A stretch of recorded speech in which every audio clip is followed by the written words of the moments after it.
कोई फायदा नहीं है बेटा।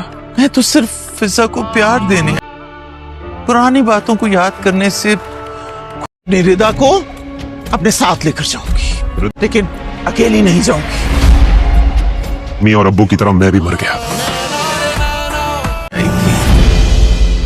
पोपो, हम और आप अब कुछ नहीं लगता है। जा रही हूं मैं। अगर तुमने एक कदम भी आगे और बढ़ाया तो समझ। ड्रामा सीरियल शिकंजा की नई आने वाली एपिसोड बहुत ज़्यादा इंटरेस्टिंग हो चुकी है। यहाँ फ़िज़ा को उसकी खुशियाँ मिलने चली जा रही हैं और ज़ारून भी बहुत ज़्यादा खुश और एक्साइटेड है अपने इस दिन के लिए। बहुत इंतज़ार किया और बहुत उसने सब्र से काम लिया और तहम्मुल से काम लिया और आखिरकार उसके डैड ने उसकी खुशियाँ उसे लौटा ही दी। फ़िज़ा और ज़ारून बहुत ज़्यादा खुश थे और दोनों ही, ज़ारून जो है वो फ़िज़ा को रिंग पहनाते हुए उसको देखता ही रह गया, क्योंकि फ़िज़ा एक बहुत अच्छी लड़की है, इसलिए उसकी सास भी अब उसकी तरफ माइल होती चली जा रही है। फ़िज़ा की सास जान चुकी है कि फ़िज़ा एक बहुत अच्छी लड़की है। रानी सिर्फ़ और सिर्फ गलतफ़हमियाँ पैदा करने की कोशिश कर रही है, इसलिए वो भी अपने बेटे की खुशी में खुश हो रही है और सभी मंगनी वाले दिन बहुत ज़्यादा खुश हैं। और यहाँ रानी जो है वो बस अपनी हसद की आग में सिर्फ जलती चली जा रही है और पता नहीं फिर से कौन सी नई स्कीम बनाती चली जा रही है। अब उसकी एक नया आइडिया ये चलाया है, एक नई चाल ये चली है कि यहाँ पुप्पो और अरहम को भी इनवाइट कर देती है और जैसे ही साकिब देखता है तो साकिब आग बबूला हो जाता है और पुप्पो से पूछता है कि आप लोग यहाँ क्यों आए और आप लोगों को किसने इनविटेशन दिया। फिर से साकिब उन पर भड़क होता है और यहाँ जो है अरहम फिर आखिरकार कह देता है कि हमें जो है वो इनविटेशन भाभी की तरफ से आया है। जैसे ही रानी आगे आती है तो साकिब परेशान हो जाता है कि रानी ने उन्हें क्यों इनविटेशन दी, लेकिन ये भी तो रानी की एक कोई नई चाल है। सिर्फ और सिर्फ उसने इसीलिए इनवाइट किया ताकि इनका दिल जला सके और रिदा को मज़ीद तरसा सके। उसके तो मकसद यही है कि किसी न किसी सूरत में वो अपनी नंदों को तकलीफ़ पहुंचा सके और वो बस अपने मकसद के लिए उन्हें इस्तेमाल करती चली जा रही है। साकिब भी अंधा हो चुके, उसे कुछ भी नज़र नहीं आ रहा कि उसकी बीवी कौन कौन से गुल खिलाती चली जा रही है। उसको तो बस सिर्फ और सिर्फ ये याद है कि उसने सब कुछ दिया हुआ जो है वो रानी का है और रानी के एहसानात याद है और वही एहसानात जो है वो बार बार अपनी बहनों को भी याद करवाता रहता है। इधर जब रानी और पुप्पो जब इकट्ठे होते हैं तो रानी पता नहीं फिर से कौन सा नया बहाना बनाने वाली है और पुप्पो को उस वक्त यही कहेंगी, समझाएंगी साकिब को कि देखो पुरानी सारी बातें भूल जाओ और सारी रंजिशें भूल जाओ, एक फिर से नया फिर से रिश्ता शुरू करते हैं। लेकिन रानी जो है वो इस कदर खुद गर्ज और हासिद लड़की है कि वो ऐसा हरगिज़ नहीं होने देना चाहती। और यहाँ पुप्पो साकिब को समझाती है तो साकिब फिर से एक मरतबा यही कहता है कि अब आपके और हमारे दरमियान कोई रिश्ता बाकी नहीं रहा। आप हमारी क्या लगती है हम नहीं जानते हम आपको कि आप कहाँ से आई हैं। तो यहाँ अरहम और पुप्पो काफ़ी ज़्यादा समझाने की कोशिश करते हैं साकिब को, लेकिन साकिब किसी सूरत भी नहीं समझता। साकिब तो बस अपनी हठधर्मी में ही अड़ चुका है और अपनी बीवी की ही बातों पर यकीन करता है, जैसा जैसा वो कहती है वो करता चला जाता है।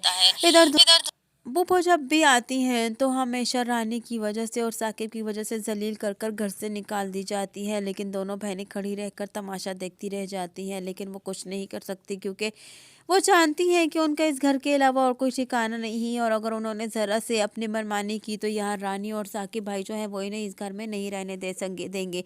इसलिए वो साकिब की वजह से मजबूर होकर खामोश हो जाती हैं और वो कुछ नहीं कह सकती, हमेशा पुप्पो की जलालत को बर्दाश्त कर जाती हैं। इधर पुप्पो आखिरकार साकिब की इन बातों से तंग आ जाती है तो आखिरकार वो कह ही देती है कि ठीक है तुम नहीं चाहते कि हम यहाँ रुके, हम वापस चले जाएंगे, लेकिन इस मर्तबा जाते हुए मैं खाली हाथ नहीं जाऊंगी, मैं अपनी बहू रिदा को अपने साथ लेकर जाऊंगी। पुप्पो अब बहुत बड़ा झटका लग चुका है।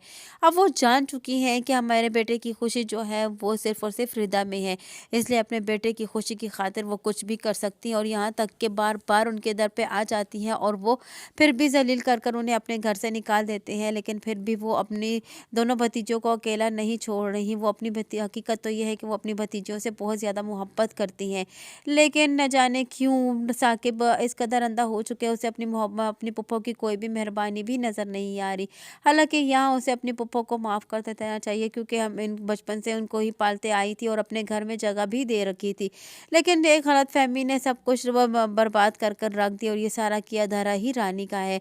रानी की वज़ह से बहुत बड़ी जो है फूट पड़ चुकी है इस घर में, और अब यहाँ फिर से एक मर्तबा फूट डलवाने आई है। अब नई पता नहीं कौन-सी चाल चल रही है।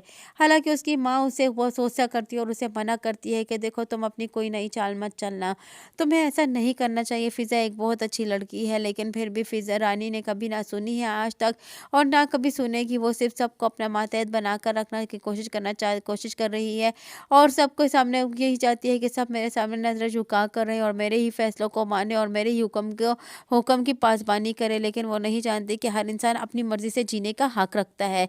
लेकिन यहाँ रानी का जिसके ऊपर हक चुकता है, वो उसकी अपनी 2 नंदे हैं, वो इसकी वजह से मजबूर है।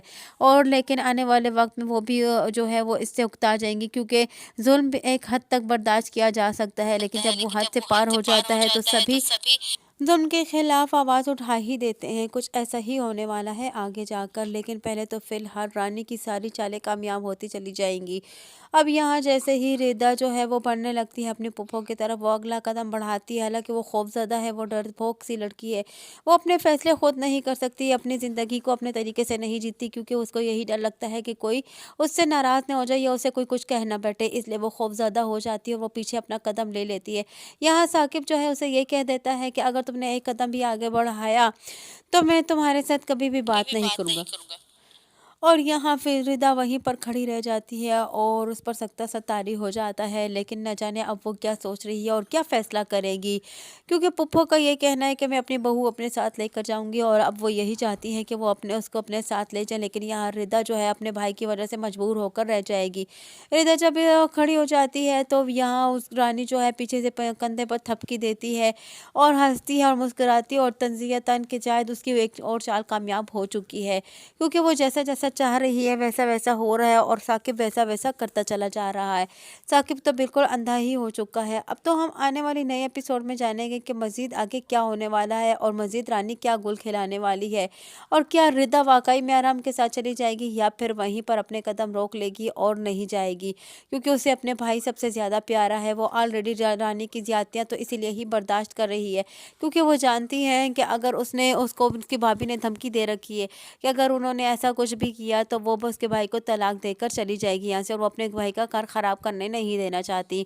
आने वाली नई एपिसोड में ये रिदा और अरहम कैसे एक होंगे, और ज़ारून और रानी को कैसे अलग करेगी, रानी को कैसे किडनैप करेगी, रानी कैसे किडनैप करेगी फ़िज़ा को, ये तो हम आने वाली नई एपिसोड में ही जानेंगे। जानने के लिए जुड़े रहिए खान ड्रामा रिव्यू के साथ। वीडियो पसंद आई हो तो वीडियो को लाइक करना और चैनल को सब्सक्राइब करना हरगिज़ ना भूलिए।